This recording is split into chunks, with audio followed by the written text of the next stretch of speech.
భారతదేశంలో అనేక పురాతన రహస్యాలు దాచుకున్న దేవాలయాలు ఉన్నాయి. అందుకే భారతదేశాన్ని దేవాలయాల దేశం అని అంటారు.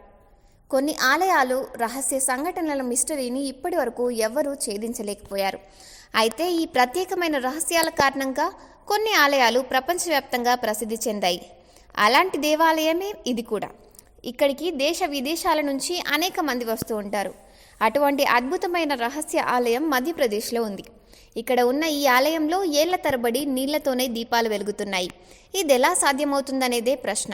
అందరి మనసులో ఈ ప్రశ్న తలెత్తుతుంది. అయితే ఈ నీటి దీపాలు ఎప్పుడూ వెలుగుతూనే ఉంటాయి. ఈ అద్భుత ఘటనను చూడడానికి ప్రతిరోజు చాలామంది భక్తులు ఈ ఆలయానికి వస్తూ ఉంటారు. ఈ ఆలయం మధ్యప్రదేశ్లోని షాజాపూర్ జిల్లాలో కలిసిందా నది ఒడ్డున అగర్ మల్వాలోని నల్ఖేడా గ్రామానికి 15 కిలోమీటర్ల దూరంలో గడియా గ్రామానికి సమీపంలో ఉంది. ఈ ఆలయాన్ని గడియా గట్ వలి మాతాజీ అని పిలుస్తారు. ఏళ్ల తరబడి ఈ ఆలయంలో మహాజ్యోతి మండుతుందని చెప్తారు. మాతృదేవత ముందు వెలిగే ఈ దీపం నూనె, నెయ్యి, ఇంధనం ఏవీ లేకుండానే వెలుగుతూ ఉంటుంది. ఆశ్చర్యకరమైన విషయం ఏంటంటే ఈ దీపం ఆలయం సమీపంలోని నది కలిసిందా నీటితో మండుతుంది. ఈ ఆలయంలో ఉంచిన దీపంలో నీరు పోస్తే జిగట ద్రవంగా మారి వెలుగుతుందని చెప్తారు.